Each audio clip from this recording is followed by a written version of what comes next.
My name is Anya Manuel. I'm a lecturer at Stanford University, a partner at Rice Hadley Gates, and a former official in the U.S. State Department. On behalf of the World Affairs Council, I would like to introduce David Miliband for a conversation about the global refugee crisis. Mr. Miliband is the president and CEO of the International Rescue Committee, the IRC, where he oversees the agency's relief and development operations in over 40 countries. He comes to the IRC following a distinguished political career in the United Kingdom. From 2007 to 2010, he served as the UK Foreign Secretary, driving advancements in human rights and representing the United Kingdom throughout the world. Mr. Miliband previously served as Secretary of State for the Environment, Minister for Communities and Local Government, Minister for Schools, and head of Downing Street's No. 10 Policy Unit. He is also co-chair of the Global Oceans Commission. David, thank you for joining us this afternoon. Thank you, Anya. It's good to be here. Nice to be back in San Francisco. Thank you. You became CEO of the IRC at a critical time for the organization. For the first time since World War II, there are more than 50 million refugees and displaced people around the world. As former Foreign Secretary, you also have a deep understanding of the political causes that are leading to these crises. I would like to get your views on some of them. Could we please start with Syria and Iraq, because those have been dominating the headlines here in the US. The Syrian civil war alone has created 3 million refugees, 9 million displaced persons. How effective do you think the international community's response has been to this crisis? Well, I think that the testimony you should hear is not just mine, it's from Syrians themselves. And what Syrians will tell you, Syrian civilians who we are helping in the neighboring countries, the 4 neighboring countries have had this influx of about 3 million refugees. That's Lebanon, Jordan, Turkey, and Iraq. But also Syrians inside the country, some of them in besieged cities, some of them closer to the border, so easier to reach with cross-border operations. What those Syrians say is very simple. They say, does anyone care? Because the scale of the loss of life, 160,000 dead, the scale of the destruction, 40% of hospitals ruined beyond repair, the scale of the abuse of the most basic rights. I mean, who would have thought in the 21st century we'd be discussing what to do about a government that drops barrel bombs on the houses of its own people? It's little wonder that Syrians are saying, does the world care? And what they're saying in that comment is there's a collective failure here of very significant proportions, that those phrases never again seem to stick in their gullets, because what they are seeing is now 3 years of seemingly not just a war without end, but a war without law as well. And so I think the stakes are very high, not just for those who are in the firing line, the Syrians themselves, the neighboring countries that are under such huge duress, but the humanitarian system as a whole, because our assumptions, our norms, our practices are being stretched by this extraordinary crisis, which, as you indicated at the beginning, is not the only crisis that's around, because one of the things that I have to keep an eye on is that there are stories not in the news. I've just come back from South Sudan, we can talk about that later, but always there's a question of stretch within a region, but also stretch globally, because it's not just in the Middle East that there is this real sense that the scale of humanitarian need is outstripping the capacity of the humanitarian system. Right. I'd love to ask you about those crises not in the news a little bit later, but staying on Syria for the moment, tell me what, first of all, the IRC is doing there. How are you engaged? How are you helping people? So Syria has become effectively our largest country program. We're a $500 million organization. Until recently, our work in Democratic Republic of Congo was our largest program. It was a $70 million program. It's now being outstripped by what we're doing for health, for some education, for protection of women and kids, some water and sanitation work in Syria and in the neighboring countries. We're not recognized in Damascus. We were thrown out of Syria by the Assad regime in 2009. We'd been helping some Iraqi refugees in the country, and we were expelled. So our work inside Syria is done cross-border. Mm-hmm. And for obvious reasons, I can't say too much about it, but we're open about the fact that we are doing cross-border work from Turkey to the northern part of Syria, and also from Jordan, southern part. And obviously now with the flow of Iraqis inside the country, the internally displaced from Mosul, there's a lot of pressure on our Iraqi program as well. But the type of work we're doing is basic healthcare, primary healthcare, some basic education, and also this huge issue of how you protect women and girls from the double violence, the violence that's first inflicted upon them as people displaced by conflict, and then secondly, the abuse, sexual violence, but also wider violence that's inflicted upon them in horrific scale in these kind of emergencies. What more do you wish that the international community were doing, the politicians? I mean, obviously, in the humanitarian sector, our job is to staunch the dying, but we rely on politics to stop the killing. Right. And so, obviously, the greatest hope is that the kind of political exercise, political pressure that's necessary to bring this such a destructive war, and some people call it a civil war. It's not just that it's highly uncivil, it's not just a Syrian civil war, it's a regional conflict. But I think that there's more that the international community can do, even if it's not able to bring the war to an end. Right. There are some relatively straightforward things. I mean, the neighbors of Syria are bearing an unbearable burden, and some of them are close allies. Reeling under it. Absolutely. Yeah, I mean, look, I think the way to think about it is Lebanon is a country of 4 million people, 4.5 million people. It's got 1 million refugees. Just think about it in the US. What would it mean for a quarter of the US population to arrive on your doorstep in the space of 3 years? That's what Lebanon is dealing with. Jordan, 6 million people, 650,000 registered refugees, probably another 650,000 not registered. That's a quarter of the population. It's like the whole of France and Britain arriving on America's doorstep. Right. And so I think the first thing we'd say is that there needs to be much more systematic support for those neighboring countries, because this is not a short-term emergency, it's going to become a long-term emergency. Secondly, I think it's very important not to lose sight of those people who are trapped inside Syria but are beyond UN help. 90% of UN help is going in government-held areas, right, even though the rebels hold 45% of the country. And so there are people trapped inside Syria who are not getting very basic help. That's why you've seen these stories of huge ill health, malnutrition, etc. And I think thirdly, it's essentially a policy of starving people out. The policy of the Assad regime. Well, it's using the humanitarian need as a tool of war. And one of my reflections is that over the post-war period, post-Second World War period, after the Cold War, it seemed that the notion of civilian rights in warfare was being taken increasingly seriously in the international community. After the horrors of the Second World War, it seemed that there was a movement to assert that a non-combatant in a war had needed proper protection. That's what the Geneva Protocols are about. What's been lost in the Syria conflict is the notion that you can be a civilian. And the notion of a non-combatant has been lost. And I think that has very far-reaching implications. In 2005, you'll remember, the international community, all the nations of the UN, effectively, bar 10, passed something called the responsibility to protect. Yes. And it said that if a government, the first responsibility to protect citizens is of a government. But if a government doesn't do it, the international community should step in. I mean, that's been lost, clearly. And what you have now is the right to, what I call the right to abuse, seems stronger than the responsibility to protect. And that's what's happening in the Syria conflict at the moment. That's right. So if you had a wish list, understanding that you're not a politician anymore, what would you say to mostly the European and the US governments that have the capacity to act to do? Well, I think the first thing is that the capacity to act, it cannot be done independent of the main players in the region. I mean, there is no extra regional solution to this. There's no, we've been there 100 years ago with the demarcation lines that have formed the nations of the Middle East. I think that there is no solution that doesn't engage the players in the region. And the players in the region are not just the Syrian government and those who are rebelling against it. Obviously, Iran and Saudi Arabia and Qatar are key players, Turkey are key players in this. And I think that there has to be a dual-track strategy. Over the last 3 years, I've been concerned that there's almost been a suggestion that the humanitarian effort shouldn't get in the way of the attempt to find a political solution. And I've never understood that logic. Mm-hmm. It seemed to me that actually there was far more logic in bringing them together. Right. And recognizing that humanitarian need is not just the product of political failure, it's also the cause of political instability.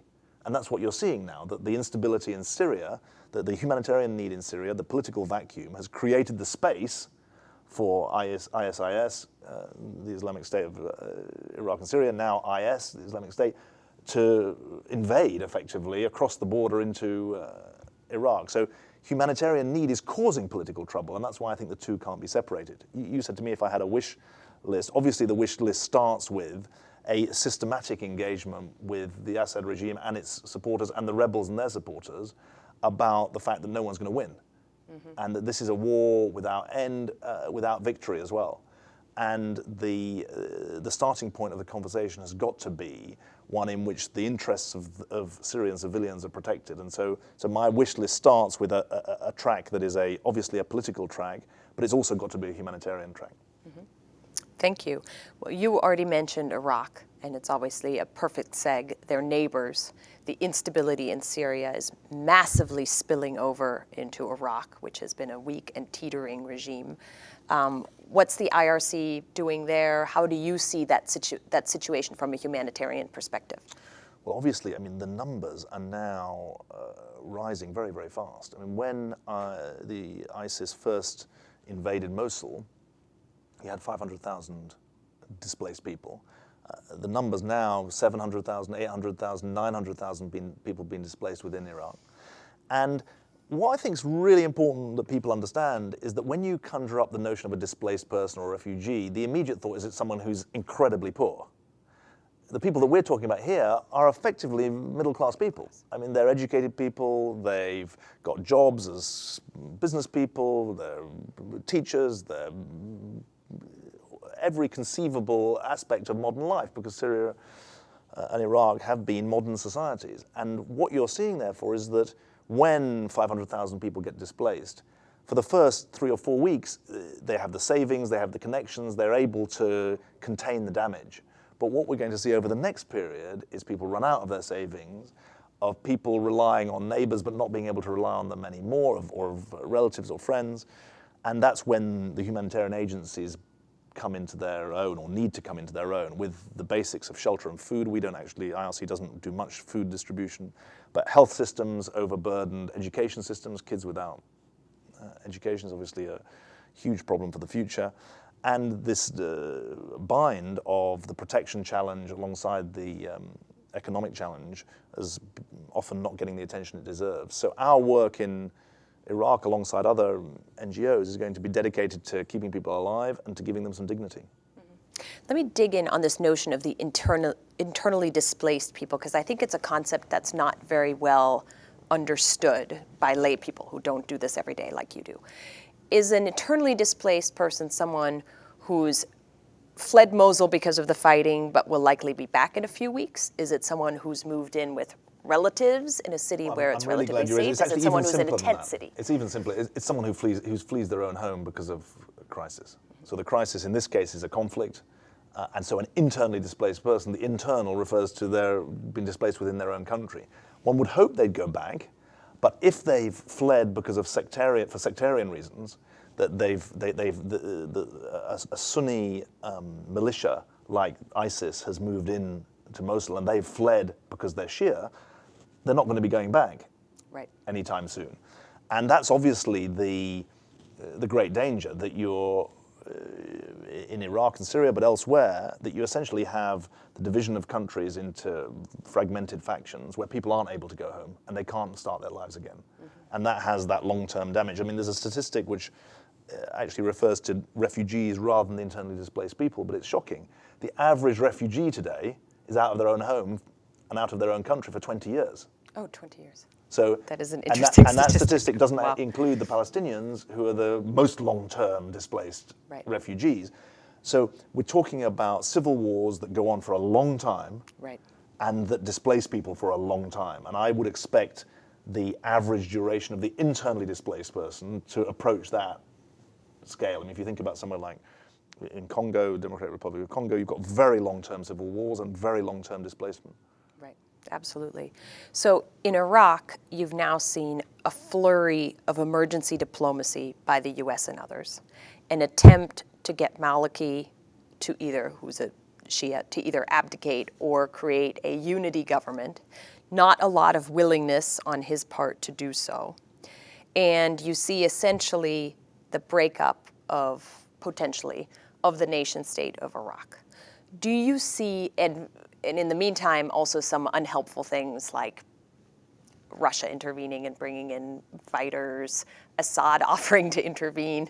How do you see all this playing out? Back with your former foreign secretary hat on, how do you see this playing out? Well, I think that it's important for your listeners to know that the divisions within Iraq that exist now haven't just appeared out of nowhere. I mean, for a good number of years now, the Kurdish part of Iraq has been effectively self-governed. Right. And the cooperation between the different parts of the country, more or less, three parts between the Kurds, between the Shia and the Sunni, has been weak. So issues like Kirkuk, which is an oil terminus, have not been addressed, and there hasn't been sufficient national unity to address them in any kind of serious way. What you've seen in the... If I can interject, one of the first things the Kurds did when this crisis erupted was take over Kirkuk. Yeah. And Kirkuk's, and it's been a disputed territory since 2003, obviously. Right.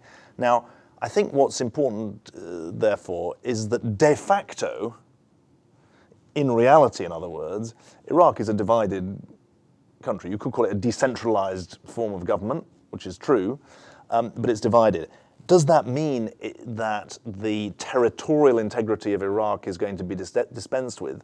I don't think one can start saying that, because I think that for nation states to break up, it takes a very high degree of fissure, of explosion, really.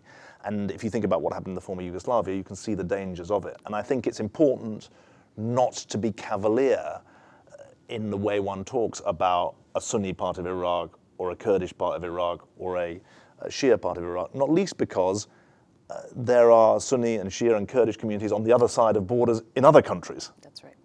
And so the compromises that went into the original division of the Middle East remain. So what do I see with both my present and my future and my previous hat on? What I see is the dangers of much more sectarian politics, not simply on a Sunni-Shia divide. I mean, people will have heard of the divisions that exist within the Muslim faith between Sunni and Shia. They're not the only parts of the Muslim faith, but they're the two predominant parts of it. But frankly, the divisions within the Sunni part of the Muslim faith are as great as the divisions between Sunni and Shia. Right. And so I think it's important not to be too simplistic about it, but there is the clear danger of sectarianism. There's clear danger of political vacuum. That's the Iraqi parliament we're meeting today. The Iraqi parliament broke up within a few hours of convening without electing a new government, electing a new speaker of the parliament. And that political vacuum obviously exists in significant parts of Syria as well. So you're seeing political vacuum, and we know from history that vacuum is dangerous. I mean, there was a political vacuum in parts of Afghanistan in the 1990s, and we know what happened. Right. So obviously there are the seeds of ongoing disorder, and that's why for an organization like mine, we're positioning ourselves for a long-term conflict, not a short-term one. Right, and a political vacuum doesn't last for long. Something always comes in to fill it, often not what you want to have come fill it. Absolutely. Well, Syria and Iraq have really been in the headlines, but there are a lot of other conflicts around the world that you deal with. I'll come back to Afghanistan later, but I'd love to give you a chance to talk a bit about all the amazing work that you guys do outside of the public eye, in South Sudan, for example, or in Yemen. Well, look, thanks for the opportunity. I think it's important to say to people, our organization was founded by Albert Einstein 80 years ago. So we've got a remarkable man on whose shoulders we stand. He fled to the United States, fearing the rise of the Nazis in Germany. And that impulse of being able to save people from political oppression and from conflict remains an important motivator, both for our programs in the US, where we resettle 9,000 Americans every year, new Americans every year, and around the world, where we try to extend health and education, etc. You're right to mention the people who are not in the headlines.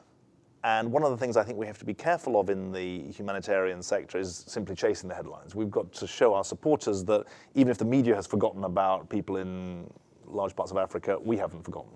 So just to take the African continent, which is the majority of our work still, we work in 16 African countries. One of the things that strikes me as someone who's recently arrived in the United States is that the story of Africa rising doesn't seem to have reached the United States. I mean, if you're sitting in London or if you're sitting in Beijing, when you think of Africa, you think of investment opportunity, you think of economic dynamism, you think of 300 million people in the middle class, you think of a mobile telephone revolution that is transforming the economy. That side of Africa rising doesn't seem to have struck home in the US. There are far fewer venture funds going into Africa from the US than there are from Europe or elsewhere. But there is another side of the African story, and that is of Africa struggling. And if you think of a belt really running from Mali in West Africa right across to Somalia in East Africa, there is a belt of trouble, and it runs through countries as diverse as Central African Republic, a very small country, 4 million people, Democratic Republic of Congo, 70 million people. Somalia, Americans will have their own memories of that. And in those countries, you've got this very toxic combination of poverty, conflict, poor governance, resource stress, because climate change is a reality that we're seeing every day in Africa. And that toxic combination means that you have very high degrees of displacement within countries and some cross-border. So just to give you, to make it a bit more practical, South Sudan is the world's newest nation. I was there just last month. It's a population of 10 million people. 99% of them voted for independence from Sudan 3 years ago. But now there's conflict within the ruling elite, broke out into armed conflict in January. Over 10,000 people have been killed, including 2 of our own staff. Right. Because most of our staff are recruited from local people. We're not sending, most of the people are not Western aid workers driving around in Toyotas. I mean, it's a locally employed population. And so what we see in that country is suddenly a desperate humanitarian need. Because of the conflict, there's no crop planting. Because there's no crop planting, the UN says there's a danger of famine. So you've gone from the confidence of the world's newest nation 3 years ago to the prospect of famine affecting between 4 and 7 million people within 6 months. And that's what calls for international humanitarian help of a systematic kind. Mm-hmm. So of the conflicts you listed in the difficult band all the way from Mali to Somalia, South Sudan, which one do you see as the most toxic and most likely to explode? I mean, look, for every individual we serve, it's their own conflicts that are the most toxic. So the temptation is to think, well, Central African Republic's a small place, it's 4 million people, you can't choose that as the most important. But actually, Muslim population there was 13%, 11 of that 13% have been driven out of the country. Right. So it's pretty toxic for them. Equally, Democratic Republic of Congo, bordering Rwanda, so 20 years ago was in the headlines for all the wrong reasons, country of 70 million people. In the eastern part of the country, you've got over 1 million internally displaced. They've been displaced for 10, 15 years. How can anyone say that they're not the priority? So in a way, for me, as the leader of a humanitarian organization, which is significantly dependent on government funds, funds from the US government, but also funds from the European governments, as well as a small amount of public philanthropy, of private philanthropy from individuals, which of course we want to raise. I'm someone who has to look to the big donors for the big programs. I look to my private donors for the innovation funds that I need to develop the next wave of humanitarian intervention, of humanitarian ideas. But for the big donors, what I'm saying to them is, don't forget those that aren't in the headlines. Don't think short term, and think about programs that cover, that break out of the conventional silos. Let me give you an example of that. A lot of the people we're helping are suffering from severe malnutrition, often kids. But actually the answer to malnutrition over anything more than a few weeks has got to be more than the plumpy nut, which is the saving grace of kids who are in desperate need. Because we all know, if you're going to tackle malnutrition for more than weeks, the family planning is important, the health is important, the employment's important, the public health is important, the water and sanitation. And so my message to the governments is to try to think about places that people live and how you're going to make it, give a chance of dignity there. Don't just think about the bureaucratic silos of health, education, women's protection that might be convenient in a State Department or a Foreign Office, but actually don't speak to the situation on the ground. So you would advocate creating centers within a community, within a refugee community, that people can come to for all their basic needs. All of our experience is that you've got to go to the people, not expect the people to come to you. Right. And so our most effective health programs are not those that set up a health center where people have to come from 20 kilometers or more. It's actually a community-based health program that reaches out and uses local people to be the health link workers, effectively, for the local population. So people often talk in public policy about hard-to-reach services. Actually, there are hard-to-reach areas, and it's our job to try and reach them. Right, absolutely. Just to make it real, 3 weeks ago, I was on a tributary of the Nile in South Sudan with reaching a community that is cut off because of the rains and desperately needs medicine and food. And the last time the World Food Programme were there was in May. Yeah. So that's what I mean by reaching out to people rather than expecting people to reach you. Right. So how effectively do you coordinate with the other big organizations in your field? The World Food Programme, UNHCR, Save the Children, some of the nonprofits? I mean, one of the things that rather impresses me as someone who's relatively new to the humanitarian field, I took over at the IRC last September, is that on the ground, there's a real sense of shared mission, both amongst the NGOs and amongst the governmental players. You'd think all the NGOs are scrabbling around trying to pinch each other's budgets, and actually that's not the evidence that I've seen. I've seen a real sense of shared mission, of people who feel they've got a sense of shared enterprise, even if they're working for a different organization. So that's reassuring. The UN does have a so-called cluster system, which brings together experts in education, experts in health, etc. But what I've also found, since I run an organization that prides itself on getting to the hardest places, is often we're on our own. Mm-hmm. I mean, I mentioned that we had 2 staff killed in South Sudan. They were inside a UN compound where we were the only NGO there. When we were working in the tributaries of the Nile, in the village that we reached, we're the only NGO there. So why are you able to be more assertive about where you go? Well, I'm sure there are places that the other NGOs are also. Right. One advantage that we have is that we operate in about 30 countries, really, at any scale, because we're focused on crisis. Crisis is our calling card, right. Be it political crisis in the form of conflict or natural crisis in the form of disaster. And we make it our job to seek out the people who are not being helped by others. Mm-hmm. And they're often in the greatest need. So often my priority is how do we reach the places that are cut off, right, and the people who are cut off as well. Right. Interesting. Well, we're in Silicon Valley, where technology is a big part of the everyday experience, and many people have the belief that a lot of technological solutions could be helpful to solve foreign policy problems or humanitarian problems. I saw one example of this in Jordan in the refugee camps. People were using biometric IDs to identify refugees, make sure that there is a non-corrupt process for distributing both cash and food aid. How much of that do you see at the IRC? Are you using technology? And if so, how so? Well, I think that it's a great question because on the one hand, I do want to say that technology can be a great liberator of systems that have been bureaucratic and held back for too long. And a lot of the people that we're dealing with are actually, they're mobile phone savvy. There are mobile phones in South Sudan as well as in Syria. Right.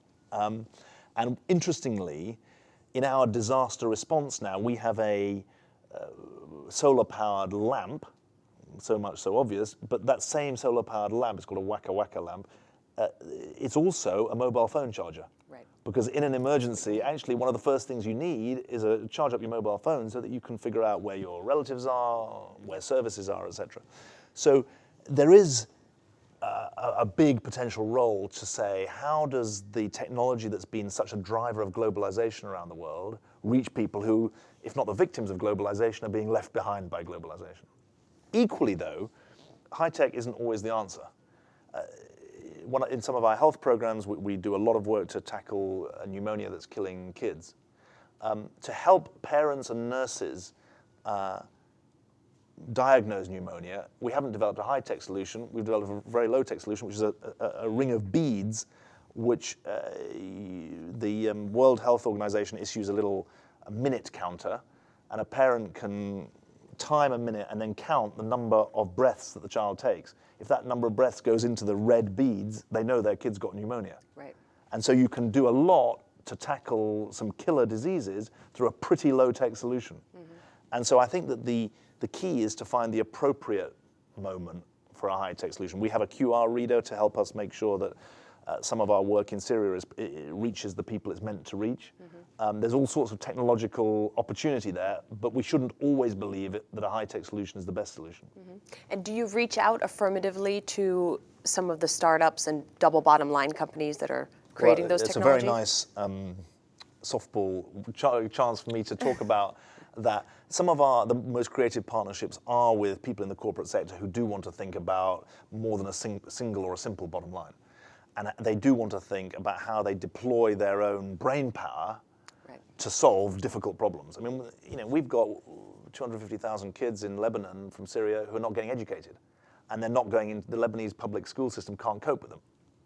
Technology's got to be part of how one helps them. We've got people who are desperately seeking information because information is power, and they are in conflict situations. They don't know where services are, they don't know where their relatives are. Technology can help them. The biometric case that you did allows you to advance on security. So I think that it's not the new technology one, it's the problem-solving brain power that's helped create that technology that I think both leaders and employees in some of Silicon Valley's companies can really help address. Yeah, thank you.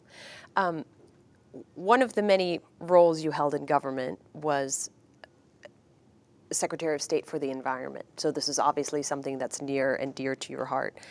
How much do you see the impact of climate change in your work? Do you see a lot of climate refugees? Well, it's interesting. We see a lot of climate change. We don't yet see people who are moving solely because of climate. So the land that farmers are tilling is becoming more arid, is becoming, they'll tell you, I was in Ethiopia and the farmers will tell you about the way that the climate is changing. And they're saying it's not changed over a year, but it's changed over 2 generations. And so you've got some very powerful testimony there. Equally, it's not usually climate on its own that's driving people from their land. It might be a pastoralist farmer might be moving because they are relatively nomadic. But often you're seeing, especially if you go back to that belt across the Sahel of Africa, you're seeing conflict, poverty, climate interacting in a way that it's part of the package. So I think it is a reality. And it's interesting to me that the debate in the US is beginning to show some signs of a recognition that climate change is happening. There was a big report last week that George Shultz and Hal Paulson and Robert Rubin, so it was Democrats and Republicans, foreign policy people and Treasury people saying this is happening. And it's often said, well, that you can still find 2% of climate scientists who say climate change isn't happening. And I always say to them in reply, look, if 98% of people said you were running the risk of a heart attack, would you take it seriously? Or would you say, well, 2% are saying I might not have a heart attack? I mean, you'd take it seriously. When I was Secretary of State for the Environment, it often seemed, America was such a blessed country, it wasn't going to be affected or impacted by climate change. Actually, the evidence now is it is going to affect you. And so whether it be to do with heat inland or rising sea levels on the coast, I think it will be significant if the US shifts its position, and certainly seems the administration want to, although I recognize it's still a very divisive political issue. It is a difficult political issue in the U.S. What's interesting about the Paulson and others report is that it takes a really economic approach to it. Sort of this is a risk, just like you said. There's a risk of heart attack. There's a risk that you insure against if something might happen in your businesses. So they're taking a slightly different approach. One of the things I did when I was Secretary of State for the Environment was set up something called the Stern Review. Nicholas Stern was a former managing director of the World Bank, and he did the costings on how much is climate change going to cost us and how much would it cost to prevent. And actually, he showed over a 15-year period, you get a return. It's actually a positive investment, not a negative investment. Right. Interesting. And you, at the IRC, I guess you're not looking at the causes of what creates the humanitarian crises, and sometimes the causality is not very clear, like the massive floods in Pakistan several years ago that displaced 10 million people, or some outrageous number like that. It's arguably climate change. It's arguably not. So you don't look at those causes. You just deal with it. Well, it's interesting, though. Result. I think we can look at prevention of displacement. So we're not a group of scientists, so it's not our... And anyone would tell you, don't pin everything on one event. There's clearly more extreme weather, which many people would say is climate related. But what we can think about is if there's going to be a flood, what can you do to limit the damage? And that's obviously something that's being thought about in wealthier countries. I mean, I live in New York now. It's obviously being thought about after Hurricane Sandy. How do you insulate, to use your phrase, the city and the state from extreme weather conditions? But that applies as much in the developing world, if not more so. Now, not many people will remember that 6 weeks ago there were some very significant floods in India. 50 people were killed, which is a lot of people. However, in the equivalent floods 4 years ago, 14,000 people were killed. Right. So, and to a significant extent, that reduction in the in mortality is the product of investment that's been made to try to contain floodwaters, etc. So they call it in the humanitarian sector disaster risk reduction, which is not a very digestible phrase, but essentially, if you're asking me, is it possible to get upstream on some of these disasters? Is it possible to try to mitigate some of the worst effects? Yes, it is. It's easier to think about that in respect of climate-related events than man-made disasters that are political. And that's much more tricky. Mm-hmm. Interesting. We have some great questions coming in from our listeners, so I'll just turn to some of those. Yeah, please. And one of them, what sorts of conflicts do you see arising between the displaced refugees and the citizens of the host country? Is there a lot of prejudice? That's a great question. Competition for jobs? That's a really great question, because it's something that we think about a lot now. A rising number of the people that we help are neither refugees nor displaced. They're actually the host population. Right. And the reason for that is very, very simple. I mean, in Mafraq in northern Jordan, imagine if we set up a gleaming health center and said, but only refugees are allowed to use these services. I mean, you'd be asking for trouble. Right. And I think that if one's expecting Jordanians or anyone else to bear the burdens that exist of a huge new population flow, the least one can do is contribute to the services that they depend on as well. And I think it's a really important point for us to think about people who are afflicted by conflict, not simply being those who have to flee, but it's also those who are in communities where people flee to. Right. And so I think that that's it's become an important part of our work, that to try to start asking for ID cards on the way into services and are you a refugee or not is a recipe for disaster, that you've got to make provision that tries to help the local population as well as the displaced population. Do you have trouble convincing your donors of that? I think not hopefully if I explain it in the way that I have to you and I say to them, look, it's not good for the refugees and it's not good for the host community if we have segregated services. Right. Then they understand. Now, for kids, you will end up with complementary services that are for refugees only, but you'll also have some of them in the mainstream schooling system. But if the mainstream schooling system can't cope, then services by refugees for refugees is going to be an important part of provision. Actually, our experience in Afghanistan and in Congo is that those complementary services can take the pressure off the mainstream system and actually be very, very effective. Mm-hmm. Interesting. Another question that came in from Twitter is, your employees see the horrors of violence every day. Does the organization provide any psychological, emotional support to them? Well, that's interesting. We've got an important duty of care to our own staff. Most recently, when I went to South Sudan to visit some of the staff who'd been colleagues of those who were killed, the first question that you ask is, are you okay? Some of them had been home to other parts of the country, or actually in the case that comes to mind, someone who'd gone back to Kenya for a break. And she said to me, look, my kids said, we don't want you to go back to where you work because we think it's dangerous. But she said, I felt an obligation to come back and complete the work I started. So sometimes our own staff are almost, we've got to hold them back from being braver than they should be. Right. And obviously we try to take their security seriously, but the question was about mental health, and I think that is an interesting area. There's a can-do spirit in the IRC. I'm sure that other humanitarian organizations would say the same. But it's got to be one that balances the imperative of doing something with the fact that you don't want people to burn out. And that's a danger that we have to try and guard against.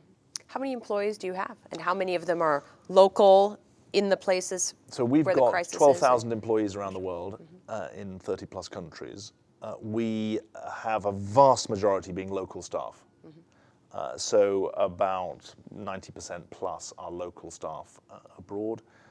And one of the challenges we've got is to try and grow those staff so that they can take on increasingly senior positions. Because if you think about what makes a program sustainable, yes, it could be a long-term grant, but it's also local skills.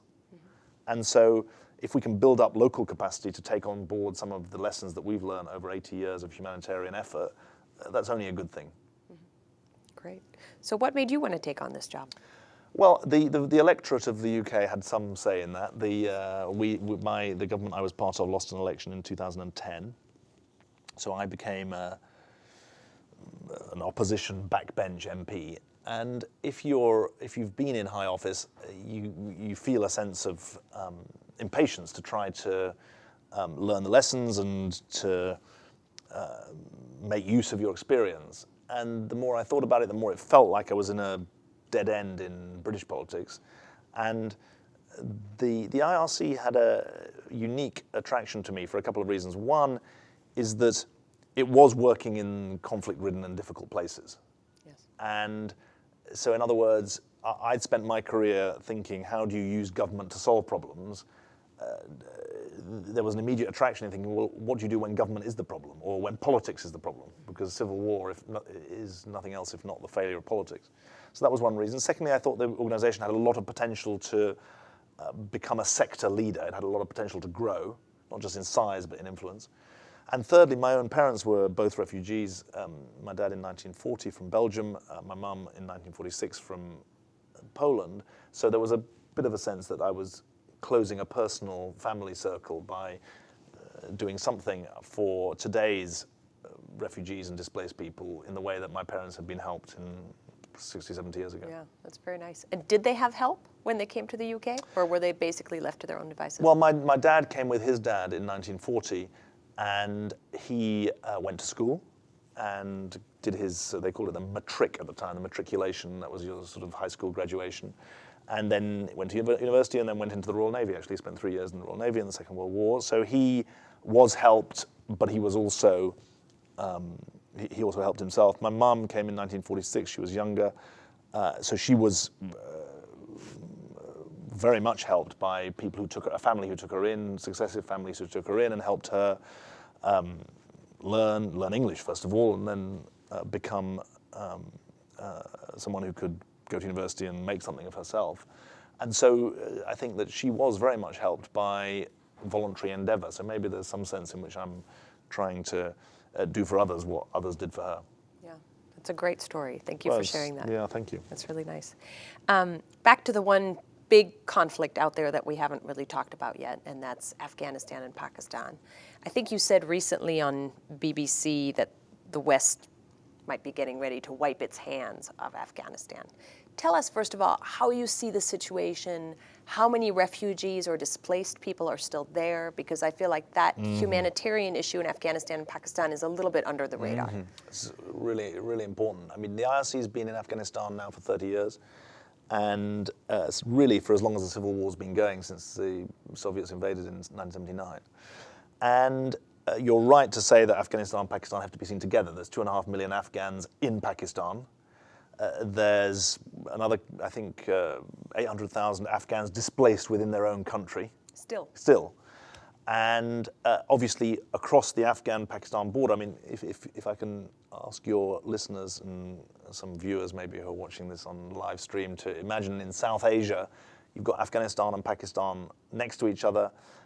The Pakistan-Afghan border runs for 2,500 kilometers. It's a very long border. It's called the Durand Line. It was written by one of my predecessors in the British Foreign Office. You drew so many of them. Not always with great success. That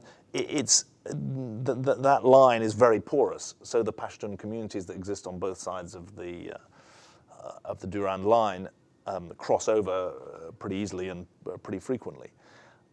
The situation in Afghanistan, as we speak today, is obviously very finely poised. They've just had the second round of an election. It was extraordinary to see queues of Afghans waiting to vote. Over 7 million Afghans voted. in the face of intimidation from Taliban, they insisted on casting their ballots. But now you've got a dispute about whether or not there's been ballot rigging going on. And obviously, neither you nor I know the facts of that, but what one earnestly hopes for is a legitimate and credible government, or a credible and legitimate government to emerge from this process, because it would be such an affirmation for Afghans to have a president who they knew that they'd voted for. That's right. And from a humanitarian point of view, it remains one of the 10 poorest countries in the world. It's also a country that's been racked by conflict for a long time and remains racked by conflict, because there's just been a series of Taliban attacks. And obviously the next few years are very, very important. The point I made to the BBC was that it's almost the worst possible time for the West to think that as it withdraws militarily, it can wipe its hands of the humanitarian needs there, because that is really asking for trouble. Many of your listeners may have watched Charlie Wilson's War. I don't want to descend this into this conversation into too simplistic a tone. But essentially what happened after the defeat of the Soviets was that Afghanistan was left to its own devices, and it wasn't able to hold its own. And so I think the humanitarian need is very great. And what we've discovered in 30 years there is a way of doing community-based humanitarian work that really makes a difference, that avoids the problems of corruption, that does get money to the people who need it, and that makes a sustainable difference. We're in about 9 of the provinces of Afghanistan, and I feel very strongly that we owe it to the people there not to feel that a military withdrawal is the same as a humanitarian divorce.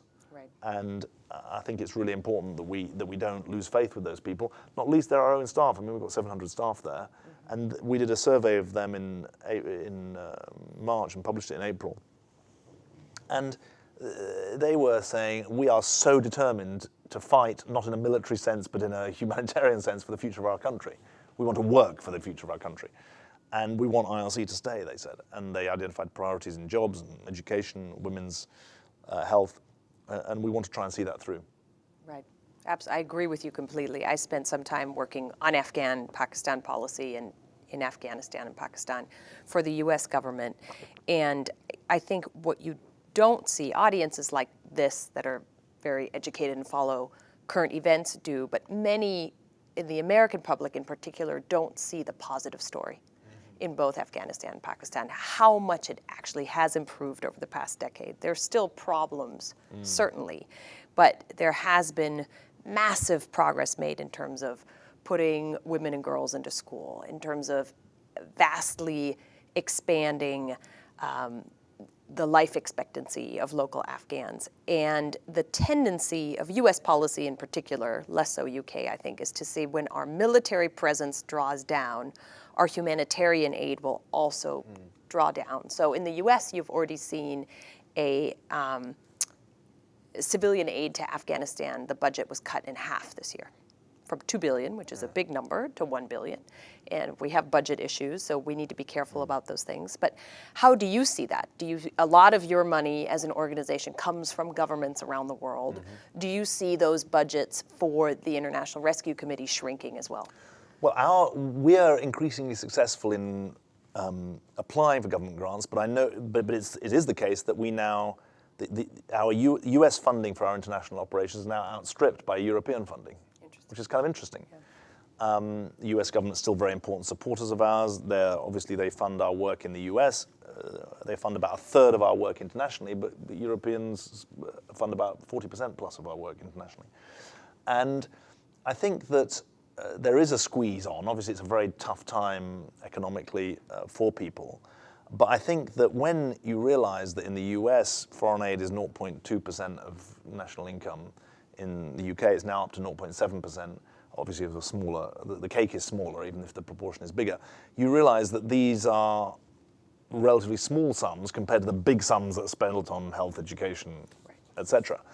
And I think it's interesting for a US audience that in the UK, foreign aid has become a bipartisan issue, and raising foreign aid has become a bipartisan issue, to the extent that the Conservative government that succeeded the government I was part of, even when they were slashing budgets left, right, and centre on domestic policy, they carried on raising the international development budget, which is pretty remarkable. It's very remarkable. And fair dues to them. I mean, obviously I'm from the other side of politics than the current government, but I'm very happy to say and applaud the fact that they've stuck to their guns. Sorry to use that expression. They haven't gone back on their commitment to raise foreign aid to 0.7% of GDP, of national income, and to keep it there. And it's become a bipartisan issue, really. And that is, I think, a huge sign of progress. And it's a recognition, at least at an elite level, that global commitments to people who are extraordinarily poor compared to the rest of us are deserving of our attention, but also that the old fallacy, which is that, oh, well, if you just throw good money after bad, it doesn't do any good, is wrong, actually. That the development sector, which is non-conflict situations, the humanitarian sector, can produce evidence of what it does. I mean, one of the things I want to do in the IRC is we want to spend more of our effort on research and development so that we can be clear about how much do different interventions cost, how much do different interventions achieve. So I think it's right that the public are demanding in respect of value for money and evidence of success. But it's just not true to say that it's not worth throwing the money at it because it won't be well spent. And I think the fact that the UK has moved on that is pretty significant. Interesting. Give me some, you must travel all over the world. As we're talking about the world, I'm having mental images of my own travels to these places. But give me some of your most interesting and sort of poignant stories, whether it's Afghanistan or in Syria or in South Sudan. The most poignant stories are when you are talking to people who tell you in Swahili or in Arabic their life story. And so it comes to my mind in Ethiopia, where we run 100 water and sanitation projects around Ethiopia. And this man called Abdullahi Mohammed said to me in Swahili, water is life, and you've given us life. And this was on the day that the water started flowing from a borehole along a 5-kilometer pipeline to a distribution center that he was on the committee for running. I mean, that's pretty. You couldn't. Day. It's a rewarding day. It sort of sounds almost too good to be true. It's too much of a Hollywood quotation, but that's pretty significant. I think it's also. I think of the Somali woman who was in a Kenyan refugee camp, and what she said to me was, "IRC's given me hope," which is a pretty deep thing. Actually, I'm wrong. She said, "IRC's given me courage," which is almost even more poignant. Equally, I have in my mind, last time I was on the West Coast, I was in San Diego, because we do this domestic resettlement here. So I met an Iraqi fellow who lost everything in Iraq, has come here. He's now running a small business. He's employing 6 people. And my goodness, the entrepreneurialism of the people who make it here, in many ways, it's made this country, the people who've come here from all over the world, and they've got such a sense of commitment to the country. Actually, there's a woman who works in our office. She's just got her American citizenship, and they're the proudest Americans that there are. And maybe they say it to me more because I'm not an American. Right. And they have this sort of profound sense of what it means to have come through hell, really, or what you and I would perceive to be hell, and now got here. And they feel, my goodness, they're not going to waste the chance they've been given. Yeah, very interesting. It is interesting because it's so hard to talk about issues like the ones you deal with every day, because you end up talking in terms of massive numbers, because the numbers are so massive, broad brushstrokes, but really this is about a lot of individual stories, kind of like your parents, and individual people who make it despite impossible odds and who are really entrepreneurial. When I was living in Pakistan, there was a massive amount of Afghan refugees. And in the camps, we were always astounded by how much people were able to do, how much they didn't act like victims, and how much they created just by themselves. Of course, there was some help from IRC, other great organizations, but people set up schools, people set up markets, people set up whatever was possible to do. So you're dealing with probably the most victimized people on earth, and yet they kind of persevere. Do you see people that? have an amazing resilience and an amazing sense of survival and an amazing sense of entrepreneurship. Equally, you see people who get beaten down, and that's always the balance. Now, I think that The depressing conversations are the people who say, I was born in this refugee camp and I'm going to die in this refugee camp and there's nothing that can be done. I mean, you do see that. But equally, you then get the person next to them and say, hang on, even if that's true, we're going to make it better here. Right. And that's important. But I don't want to hide from people the fact that we've got this appalling, we're a growth industry. Most industries like to be growth industries, and we don't want to be a growth industry. And we've got this appalling world record that's been broken in the last year, more refugees and displaced people than ever before. And I think that in a more connected world, we've got to think, what are our responsibilities to each other in that context? I hear a lot of people say, charity begins at home, but in a more connected world, home, there's one planet and there's one humanity. And I think that we've got to find a way of speaking to that doesn't ask people to abandon metrics of impact and value for money and good governance, but also somehow speaks to the heart as well as to the head. And I think that Americans have always shown themselves to have big hearts, and it's important that we continue to show that. Yeah, I think that's absolutely right. We have done a comprehensive tour of the world, and we just have a few minutes left, but I do have a couple Short more answers then, I will be more Twitter disciplined. questions. Okay. No, you've been 140 wonderful. characters. 140 characters. But give us some sense of the other regions we haven't discussed, like, for example, Latin America. Thousands of children fleeing for the U.S. Yeah, What do you see there? This explosion in Latin America, it's not an area where we've historically had a strong presence. But obviously, most of the kids who are coming have come from three countries. They're coming from Honduras, Guatemala, and El Salvador. They're coming in 60, 70, 80,000 now. Many of them being sent to join parents. We're doing an assessment at the moment to try and get a better take on what's driving this. Obviously, there's a big criminal element to it. There's an organized gang element that is frightening people. And we've got to do some pretty serious assessment as to what does it mean to get to the roots of the problem, and what does it mean also to provide some kind of hope for these extraordinarily traumatized kids who are as young as 3 or 4 years old in some cases. And that's something that we're having to attend to really in a pretty rapid fire way. We also haven't talked about Burma, Myanmar, Thailand in East Asia. Long-term program, great hope for economic renewal, great hope for political liberalization in Burma, Myanmar.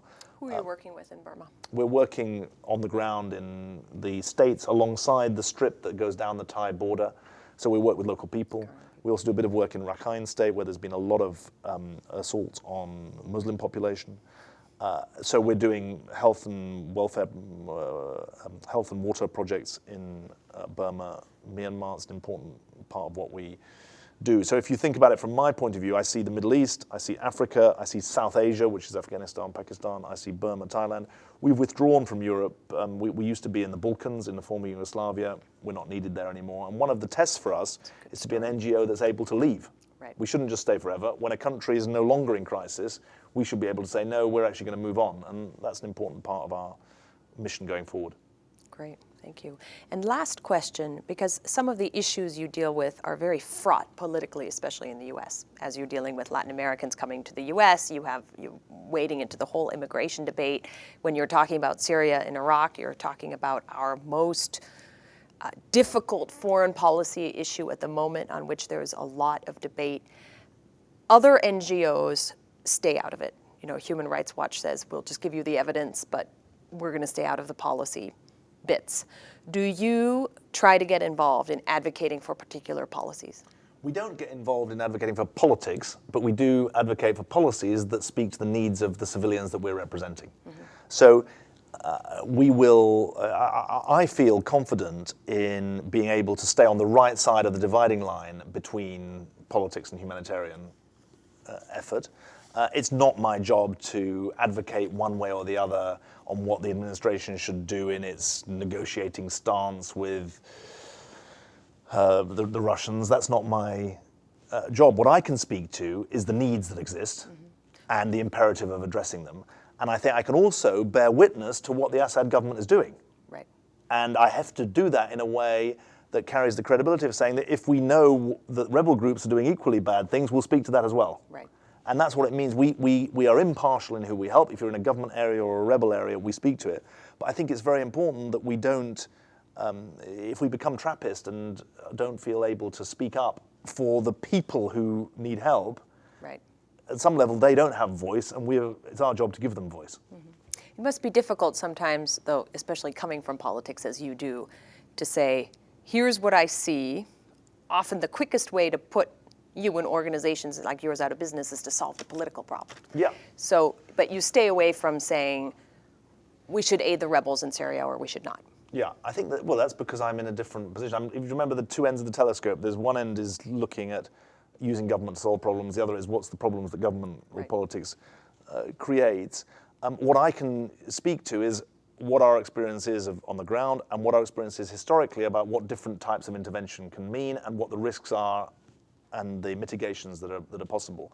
But I think that sometimes people have to read between the lines of what I think, and that's fair enough. But I think that I have to have in mind the staff work and their safety and the civilians who we're trying to help. And if we can do that, then I think we've got a voice that's worth listening to. Great. David, thank you so much for joining us this afternoon. This was a real tour de force. Thank you so much. We appreciate it. That concludes our program for this afternoon. On behalf of the World Affairs Council, I would like to thank David Miliband for this really enlightening conversation. Thank you so much. Thanks to everyone.